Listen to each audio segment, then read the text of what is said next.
Je ne suis pas venu abolir, mais accomplir.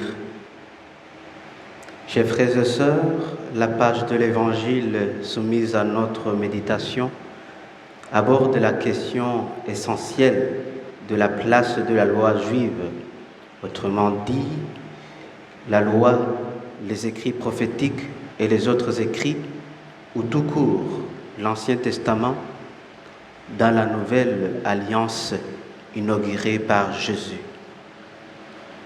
Jésus aborde cette question pour ramener à la raison certains juifs qui pensaient que son enseignement était contre la tradition reçue de Moïse et des prophètes. À cela, Jésus répond: « Ne pensez pas que je sois venu pour abolir la loi et les prophètes.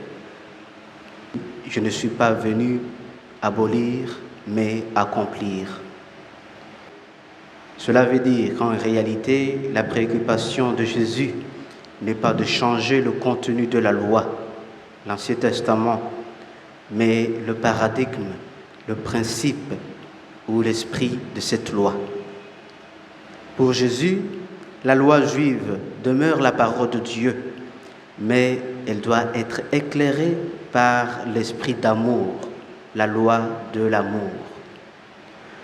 Le simple respect mécanique des prescriptions, sous prétexte que ce sont des lois, réduit l'homme à l'état de machine inconsciente. Dieu n'a pas cessé de le répéter.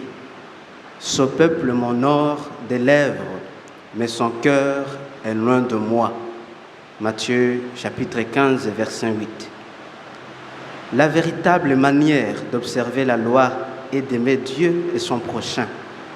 Il faut que nos actions expriment cet amour et non seulement quelques routines vides ou automatismes dépourvus de sens. En ce temps de carême, l'enseignement de Jésus nous interpelle, nous, chrétiens, et nous révèle l'essentiel de notre chemin de conversion.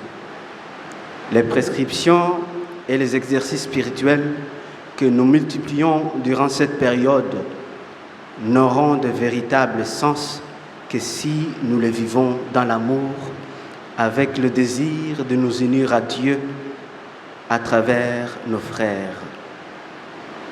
Car, comme saint Paul le rappelle, j'aurais beau distribuer toute ma fortune aux affamés, j'aurais beau me faire brûler vif, s'il me manque l'amour, cela ne me sert à rien.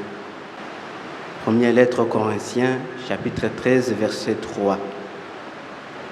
Prions donc, chers frères et sœurs, au cours de cette Eucharistie, que Dieu nous donne la grâce de vivre pleinement sa loi de l'amour, afin que nos paroles et nos actes reflètent son infinie miséricorde et nous rapprochent chaque jour davantage de lui.